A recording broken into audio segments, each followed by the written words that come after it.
Welcome to this guide on how to see who commented on a pin on Pinterest using a PC with the latest updates. Pinterest is a great platform for discovering ideas and inspiration, and seeing the comments on a pin can give you additional insights and perspectives. Here's how you can easily find out who commented on a pin. First, go to Pinterest's website.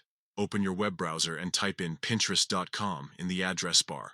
Press Enter to load the Pinterest homepage. Make sure you are logged in. If you're not, enter your username and password to access your account. Once you are on the Pinterest homepage, you'll see various pins based on your interests and previous activity. Take some time to scroll through your feed or use the search bar at the top to find the specific pin you're interested in. You can search for pins using keywords related to the topic or theme of the pin you're looking for. After you've located the pin you want to explore, click on it to open it. This will display the pin in more detail, along with its description and other relevant information. Now, look for the comment count. Beneath the pin, you should see a count of the comments. This number indicates how many people have commented on the pin. It is typically located near the heart icon, like, and the share icon.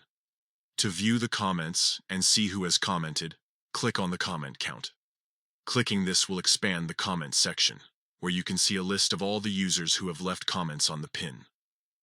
Each comment is displayed with the username of the person who posted it, allowing you to see exactly who has engaged with the pin. From here you can read through the comments, reply to other users, or even add your own comment if you have something to contribute.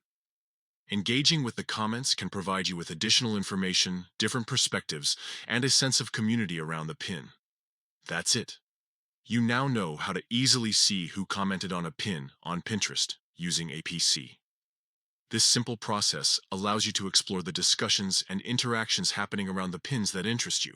If you found this guide helpful, be sure to like and share this video. Feel free to leave any questions or comments below, and I'll do my best to respond. Thanks for watching.